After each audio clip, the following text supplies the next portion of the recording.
Major support for Do the Math has been provided by Chevron, the Kern County Superintendent of Schools, Edison International, Valley Strong Credit Union, California Resources Corporation, Bakersfield West Rotary Stroop Family Foundation, Panama Buena Vista Union School District, Bakersfield City School District, Kern High School District, and AC Electric Company, with additional production assistance provided by these supporters of education in Kern County and throughout the state of California.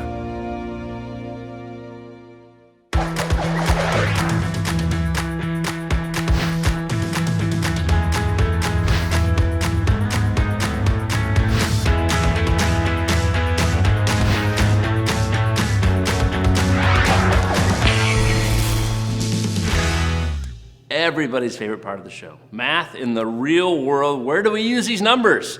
We are here today at the kitchen. Not your kitchen, not my kitchen, the kitchen. And Richard Yoshimura has joined us today. Richard, thanks for your time, man. Thanks for coming. Tell us where we are and what goes on at this place. So we are the kitchen, The kitchen. and basically we teach people how to cook, but in a very recreational manner. Okay. It's a very casual environment where people will learn to prepare a 3-course meal, and within 3 hours. Right. Wow. And this is a way we also like to be community oriented, so people can come here, meet other people. Also, we do a lot of private events for larger businesses. They come here and they do team building and such. Right. And it's a way to do it in a non-threatening and a non-intimidating environment, and because cooking can be daunting. Very much so. So when I think of a 3-course meal, I'm thinking like Pop-Tarts and cereal and maybe some juice at the end, right? But so this is really about the process. Maybe obviously about the end result, right? But about the Yes. process of cooking and knowing what that's all about and what goes into a meal, right? The process is generally more important than the end result. Okay. Technique, a basic understanding of how to use a knife, how to deal with fire. These are very primal elements, but which is probably what people can be intimidated by. But in here we try to demystify cooking and to make it approachable. Right, right. Okay, so what do you think is the biggest hesitation for someone, maybe even like myself, that I don't even know where to start. I don't know how to cook. That kind of throws me off. What do you say to someone like that, hey, cooking, everyone can cook, right? What are the things that you encourage them with to say, yes, you can do it? I think one of the things that oftentimes people find daunting of the process of cooking is the cleanup. Oh, okay. Right. Once you have in your mindset to clean as you go, then you don't end up with this mountain of mess at the end of your day, and say it didn't come out the way you wanted to come out. Like, so that's a lose-lose. Like, oh my goodness, now I have this gigantic mess. Right. Something that doesn't taste good and a mess. Didn't come out right. The key oftentimes is it is repetition. It is practice, and it is enjoying what you are preparing. Okay. Find something a cuisine that you like, and then just read upon it and just start with the recipes. And follow it to a T at the beginning. And as time goes on, then through that repetition, you start to understand how ingredients interact with each other. Right. And what makes it delicious. Okay. Is it the seasoning? Is it the ingredients, the combination of ingredients? Sometimes some ingredients just don't work well with others. That's why you don't see broccoli and chocolate together. That just doesn't quite work. There you go, okay. So do you encourage your students or people that you teach, maybe not encourage, but you let them know it's okay to make mistakes? That's absolutely. Going to give you some experience, right?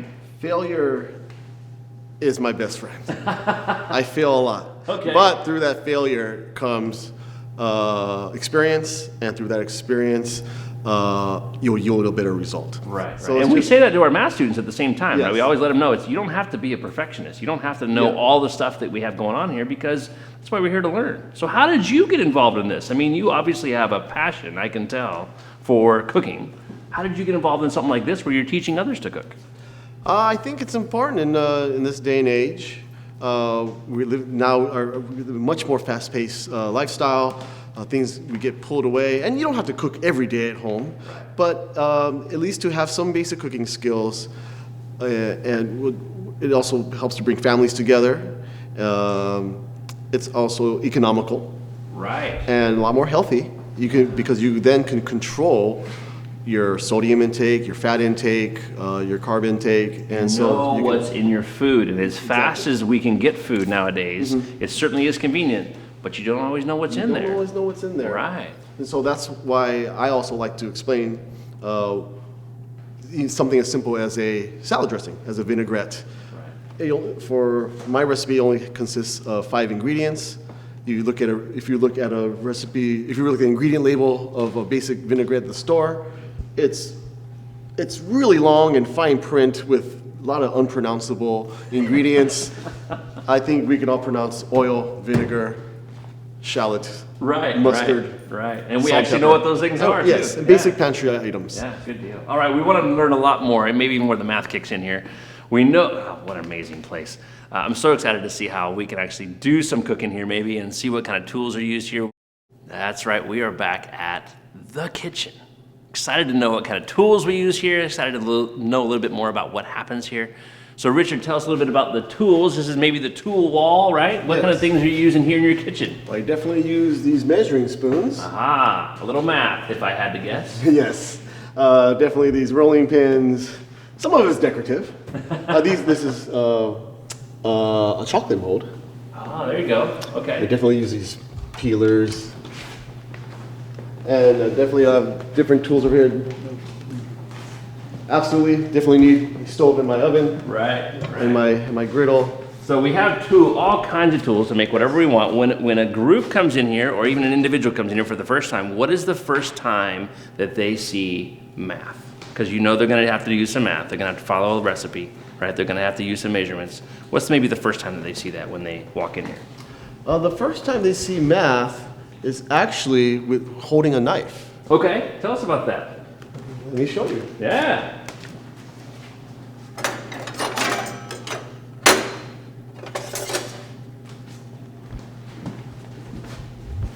So basically, to hold a knife properly, if you look at a knife like this and you see the handle, it pretty much fits the size of an adult hand. Right. However, if you hold a knife like this, and I'll grab a cutting board real quick.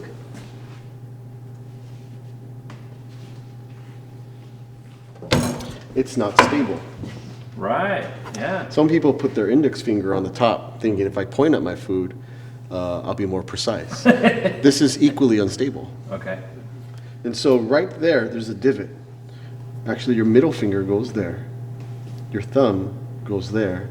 Your index finger goes there. You're basically pinching the knife with the blade, Right. if you will, and a 3-finger grip on the handle, exposing that much of the handle. And if you notice, there's metal that goes all the way to the heel of the handle. Yeah. That is to counterbalance the weight of the blade. That's the center of balance right Yeah, there. we have a center of balance there, and you want that tool balanced while you're doing Exactly. your work. And so you hold it exactly where the center of balance is. And so when you chop, that additional weight will help you chop. Also hold it like this, and it's very stable, Sure. very rigid. And of so- all things you want stable in a kitchen, Exactly. it's going to be the stove and the knife, right? This is absolutely the safest way to hold a knife. It feels awkward initially, but this is the safest way, the most effective, and the most stable way to hold a knife. Also, it's also similar to that of holding a bat when you're playing baseball or softball. Okay. You choke up on the bat to increase your bat speed, to increase your rotational inertia. Right. And so same thing with a knife. You chop it like this, it's wobbly and all over the place and not very efficient. Sure. Hold it right here. It's a lot more efficient. Yeah, you have a lot more control over what you do there. So Yes. not only is it a safety thing, right? Because Yes. you have more control over your tool, but it's more efficient with the task that you're trying to perform. Absolutely. Yeah, wow, okay. So some math there, going into, first of all, I was thinking about the engineering that goes into that knife to Yes. make sure that center of balance is right where someone can grab it, right? But then, of course, you're going to have all kinds of recipes for 4 people. Oh, yes. Recipes for 100 people. There's all kinds of math that goes on in there. So what if you have a really small recipe and you want to make that amount of food or that kind of food for a group of 50 people? What do you do with that kind of recipe? Well, that's where the math kicks There in. we go, good. For example, say if I have to make a batch of chocolate chip cookies, Yeah. if you will. And a lot of times the yield will be, generally if you look at a recipe from a book or on the internet, you'll yield maybe 2 dozen cookies. Right. So it's about 24 cookies or so. And say you have to cater a party, or you're baking cookies for a bunch of friends. Yeah. And you'd have to multiply. Right. But you can't just multiply. Okay. You have to know what each unit of measure is, Right. and how, when you increase it, how can you make it convenient at the same time? Say it calls for 1 teaspoon of salt, and you have to make 300 cookies. Yeah. And you have to multiply the recipe by, say you have to multiply a recipe by 20. Okay. You're not going to Just sit make it a there. really big mash. Yeah, you're not just going to sit there and 20 teaspoons. Right. You have to know how many teaspoons are in a cup.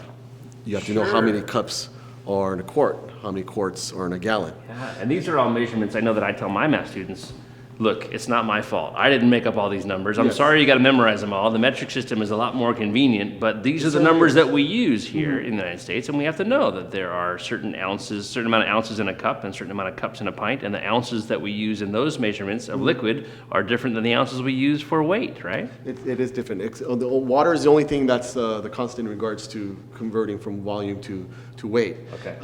But everything else, it is a variable. Right. And also, when I first got into this business, I worked for a French chef, so all his recipes were metric. So I had to convert from metric to American, and also if he finds a recipe that, he also found American pastries to be interesting as well, so he'd find a recipe and he wanted to convert it back to metric. So I'd have to oscillate back and forth. And so I would have to know there are 454 grams in a pound. I would have to know that there are 2.2 pounds in a kilo. And aside, so that's the conversion of that, or 28.35 grams in an ounce. So I have to have those memorized so that I can quickly convert one to the other. And be able to use them Yes. quickly, and if you jack it up, boy, you have a lot of food that could go to big waste. mess. Complete mess, no doubt. Wow. Absolutely. And also just within the American standard to know there are 3 teaspoons in a tablespoon. There are 16 tablespoons in a cup. Therefore, 16 times 3, there are 48 teaspoons in a cup. Man, I love it. This is good stuff. I love it. Oh, man. We want to learn a little bit more about what goes on here and, of course, how the heck a young person can get involved. One more time, Math in the Real World, back at the kitchen. We want to know a little bit more, and I'm sure you want to know a little bit more about how the heck could you do something like this? This is such a neat deal. Richard, tell us, first of all, about your background, just a little bit. How did you get interested in cooking? Like, where did that passion come from? Oh, I always enjoyed, as a kid growing up, I enjoyed fiddling around in the kitchen. But it wasn't not necessarily my initial career choice. Okay. I actually went to college to study, I wanted to be a history professor. All right. And so when at some given point, I realized, I think I have a different passion. And so I realized it was cooking. And so I did some homework in regards to what this industry entails. And I felt, okay, I think I can give this a shot. And then I went to culinary school after college and then started working in different restaurants in Los Angeles. Wow, and it takes a lot of work to learn to do what you do. I mean, everyone eats food, right? We all eat food, but to make food well takes a lot of work. And that will be the sustainability of this industry. Okay. Is because there's certain things of this industry that cannot be automated. There lately have been restaurants, I believe there's a burger place in San Francisco perhaps that I think they have completely automated the whole thing. However, you still need someone to program it. You need someone to be able to know how much seasoning to add to it, how long to cook it. So there still has to be a human behind and be it. able to fix it when it breaks it down, Exactly. right? But at the same time, for the most part, people, the future of this industry, people are seeking new flavors, new experiences, not just the experience of eating, but interactive experience. And that's what also we provide here at the kitchen, because people are in events where the participants aren't cooking, they're observing. Right. And so it's still interactive. They're seeing the process. Sure. And interacting with people and also interacting with the food. Exactly. Right? I mean, that's an important two pieces that don't always happen when you have just to sit down to a regular meal, right? So what if a young person wants to get involved in something like this? Like what would you suggest that they study or research or ask questions about? Where do they start? Well, first, everyone has to they do have to realize there is math involved. Yes, there is. So All there's right. unavoidable. Math is unavoidable in this industry, whether it's converting recipes, setting you menu prices.